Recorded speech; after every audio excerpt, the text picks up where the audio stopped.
Thanks so much for this nice introduction, and I'm delighted to be here. I'm very honored to be here in the presence of people who want to change the world.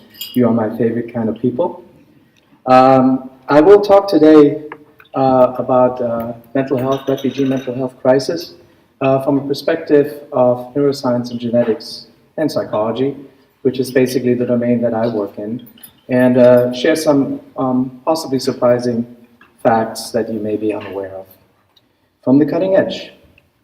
Before I do that, I wanted to be personal for 1 second. The last big refugee crisis, migration crisis in Europe was at the end of World War II.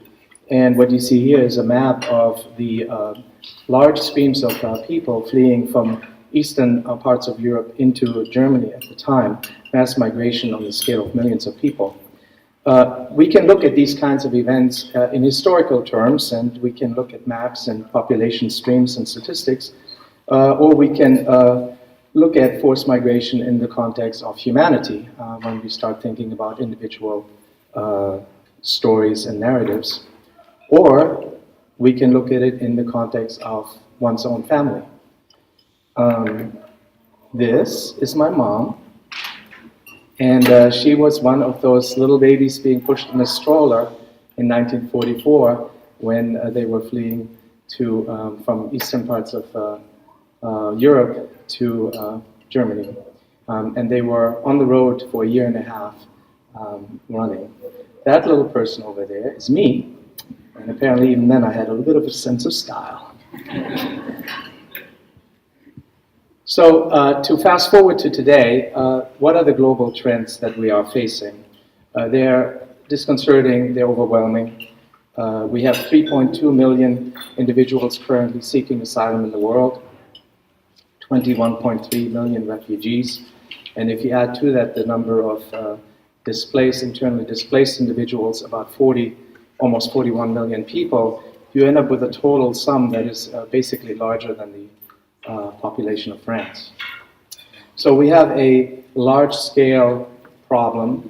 We have a large-scale issue of trauma exposure, and the question is, what are the implications for mental health? There's a great need. When you look at the current statistics done on refugee populations in Europe, for instance, you will find that 34% of refugees in Europe have diagnosed post-traumatic stress disorder, PTSD. About 30% suffer from depression. Those are terrible numbers. Furthermore, treatment for mental health is often not a priority. So for instance, in Germany, a refugee is not entitled to mental health care.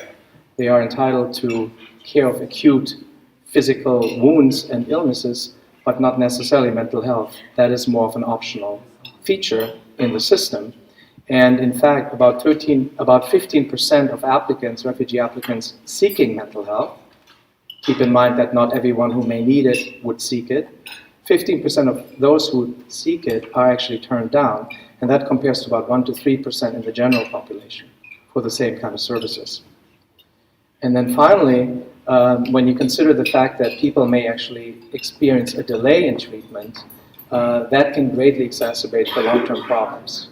Because as a study recently has shown, this was done in the United States on survivors of torture, a delay of treatment by 1 year amplifies the incidence rates of PTSD by a factor of 3 and of depression by a factor of 4.5.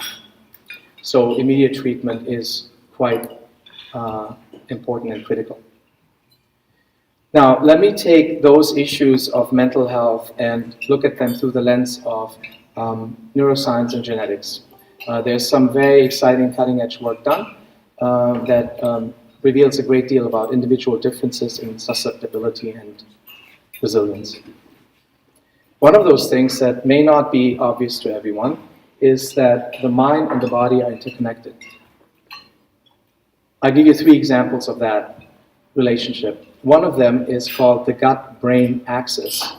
And you may have heard of this neurotransmitter serotonin, right? A lot of antidepressant medications are built around the serotonergic system. But you may not know that the largest amount of serotonin in the human body is not in the brain, it's in your gut. And in fact, the health of the digestive system is one that's very sensitive to trauma and stress. So I'll give you one example here, a specific example, in terms of irritable bowel syndrome. Irritable bowel syndrome, it turns out, can actually predict the onset of depression, anxiety disorders, and sleep disorders 5 years into the future. And among refugee asylum seeker populations, the incidence rate of symptoms consistent with irritable bowel syndrome is around 15%. But that compares to about 9% of the general population. So much higher rates. A second example, and this may be one that really is surprising to a lot of people, is the importance and significance of psychosocial experiences on mental health and on physical health. Loneliness is profound. Loneliness can make you sick. We all experience it at one point or another in our lives. Some of us are dealing with it at a chronic level. It is actually a trait that is heritable. And it is not one that's related to the physical size of your social network. It is entirely a subjective experience. Now, you may not be surprised to hear that loneliness may be associated with depression, but you may be surprised that people who have chronic high levels of loneliness are also experiencing elevated levels of cancer, heart disease, immune disorders, Alzheimer's disease, cognitive decline, a whole bunch of different physical ailments. And in a Dutch study of refugees in that country, 78% of those interviewed were expressing a high degree of social isolation, loneliness. Now, what could explain that strange connection between a social, subjective experience of social isolation and all of these different health problems? We know very little about that, but this is what we know so far. We know that a brain region called the nucleus accumbens may play a role in it. It is a brain region that is involved in all kinds of reward. Basically, everything that feels good probably activates the nucleus accumbens. That includes socially rewarding experiences, like being with your friends, seeing loved ones. People who feel lonely, who experience loneliness, do not show that kind of activation in the nucleus accumbens. Something is not quite working in that social reward system. And we were fortunate enough to conduct a very unique study that allowed us to look at brain tissue from people who had expressed varying levels of loneliness. And the study we conducted was looking at the expression of genes within that brain region as a function of loneliness. And in that study, we discovered 1,600 genes that are differently expressed in people that are lonely versus not.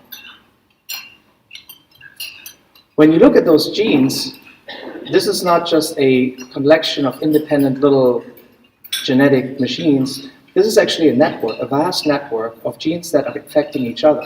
And this is another thing that not everybody may realize, is that the expression of one gene can alter the expression of another. And that can change the expression of a third. So as scientists, when we use our bioinformatics analyses, we can look at these networks of genes and how they're related to one another and how they affect one another. And so I'll give you just a very quick example, just to give you a taste for the kind of stuff that we do these days. On the top here, you can see one gene. It is one that is involved in promoting cancerous growth. This is overexpressed in people that feel lonely, in the brain. That gene actually affects another gene, and it does it in a negative way. It turns down, it turns off a gene that actually usually protects us. It's called tumor suppressor protein 53. This is the kind of gene that actually keeps you safe from cancer. It is being turned down in people that are lonely. And then those are all part of a larger network which influences another gene that regulates the expression of a receptor that is sensitive to stress hormones. So you're beginning to see how all of these disparate health consequences that come along with loneliness can actually be understood or better understood in the context of a genetic architecture that links all of these different things together somehow. Why and how, we don't know yet. That requires more work. I give you one third example of how body and mind are connected, and I'll flip it around to a positive experience, and that is purpose in life. Hopefully, everybody in this room has a sense of purpose. It is whatever it is to you. It is having a goal in your life, aspiring to something, aspiring to become something, having a direction that you are following. If you are blessed to have a sense of purpose, you also are likely to have a healthier life. So all the things that were bad with loneliness tend to be good in people who have a high purpose in life. They have reduced levels of cancer, reduced levels of heart disease, lung disease, immune disorders, inflammatory disease, even Alzheimer's disease. So again, there's something going on in the way we think about ourselves, our social and psychological makeup, that protects us from these things. Now, one of the studies that we did on purpose was going to address the question how that could be. One of the ways you can think about it is stress. If you have a high purpose in life, maybe you are not affected by the small little annoyances of life that other people are, because you sort of see the big picture in life. That was a motivation for our study, in which we brought people into the lab and we exposed them to a brief, stressful, socially, psychologically stressful event. And what you can see here is what normally happens in people. This is the period of the event, this gray bar. You can see the stress hormones go up, and then they start coming down again. You respond to the stressor, and then you go back to baseline. That is a healthy response. You're supposed to respond to a stressful stimulus, but then you're also supposed to return to normal quickly. So we were asking the question whether people that have a high purpose in life versus not are differing in those qualities.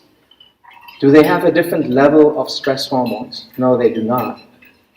Do they respond differently? Do the people who have less purpose show an exaggerated peak response? No, they do not. Is there a difference in recovery? Yes, there is. So people who have a high level of purpose, it is not that they don't respond to a stressor, they do, but they return to normal baseline quicker. And we think that may be one of the underlying biological mechanisms that has a health benefit effect. Now, in the context of refugees, where does that fit in? Do they have people who are warehoused in refugee camps? Do they have a purpose in life? People who come to a new country may not know the language, may not have an opportunity to learn the language for a long time because they're on a long waiting list. Do they have a purpose? Do they feel that they have a sense of direction? If they're not given opportunities for work or employment or training, do they have a purpose? I'll give you another great surprise from the world of genetics and neuroscience, well, mostly genetics, that you may be unfamiliar with. And that is the fact that trauma, psychological trauma, can be passed on to the next generation. In order to explain that, I'll have to step back for 1 second and give you a super, super mini brief lecture in genetics. So you're all familiar with DNA and the double helix. So here you have a visual representation of the double helix. That is a yellow band, and it's wrapped around these big green balls. These represent very large proteins around which the DNA is wrapped. DNA has a spatial expansion to it. It can be wrapped tightly or it can be wrapped loosely. When it's wrapped tightly, it doesn't work very well. When it's wrapped loosely, it does work very well. It also is capable of being modified by other molecules. So see these little red dots over here and over here? Those are little molecules that attach themselves to the DNA. They don't change the DNA sequence. There's no mutation going on, nothing like that. But they act like sand in an engine. You have an engine that's running smoothly. You throw some sand into it, it's going to mess the engine up, right? That's what these little molecules, these methyl groups do. And what's fascinating about that relationship is that their presence is modifiable by life experience. And in the context of war, there was one study that I found particularly compelling. It was looking at women who were pregnant in the Democratic Republic of Congo exposed to war trauma. So they had a fetus inside and they were exposed to war trauma. The fetuses, the blood samples from these fetuses were later analyzed to look at these methyl molecules and whether they were attached to genes related to stress. And it turned out that compared to controls, mothers who were not exposed to war trauma, these infants had much higher, much different methylation levels for these stress hormones. So the experience of the mother of war trauma affected the epigenome, the programming of these genes in the fetus. And other research done in a different group of people who were born shortly after 1944 at a time of great famine, show a similar modification of their DNA in terms of the epigenome. And these are changes that can be seen today, still 60 years later in those people. So these are long-lasting changes transmitted through the mother, through the uterus, as a psychological trauma. Okay, so what do we do next, given that we have this knowledge base of these surprising genetic and neuroscience facts? What do we do next? I think there's a couple of pieces of advice that I have. When I think about scientists, and I think about my colleagues, we do need to conduct more studies on refugees. Much of what I told you about is actually not done in refugees. And when it is, it's done in very small samples. So the large definitive studies are not existing yet. But when we do that, we have the opportunity to identify individuals at risk. All of these things are variations from one person to another. The better we understand those variations, the better we can determine who is at risk for psychopathology, depression, post-traumatic stress disorder, or other types of disorders, as well as physical disorders, right? And so as we do that, we may, over time, be able to develop personalized solutions, interventions, and treatments. This is going to be of benefit to everyone, not just the refugee community. It's going to be good for everybody. And altogether, this will actually help prioritize strained resources. If you talk about a healthcare system that's overwhelmed by a large influx of refugees and asylum seekers that may have very significant mental or physical health problems, then you need to figure out a way to prioritize who to give treatment to first, right? And these insights will help us do that. But that also means that scientists need to be involved in and contribute to the translation of their findings into policy recommendations. And so that gets me to the second group of people that this should speak to. That's policy analysts. They should include the science in their decision-making process. And they should consider psychosocial risk factors. This is not soft science. This is actually really important in terms of understanding long-term effects on mental and physical health for very large numbers of people. So that means you have to think long-term, possibly even beyond one generation. Right? And then in general, the way funders and governments should think about it is you're really investing in refugees, right? So I'll give you a brief sample of some very prominent refugees. There are hundreds and thousands more who have contributed to their societies and the culture and their new culture in all kinds of ways, measured and unmeasured. And it's really a great benefit to any nation and any community that welcomes them. And with that, I thank you for your attention.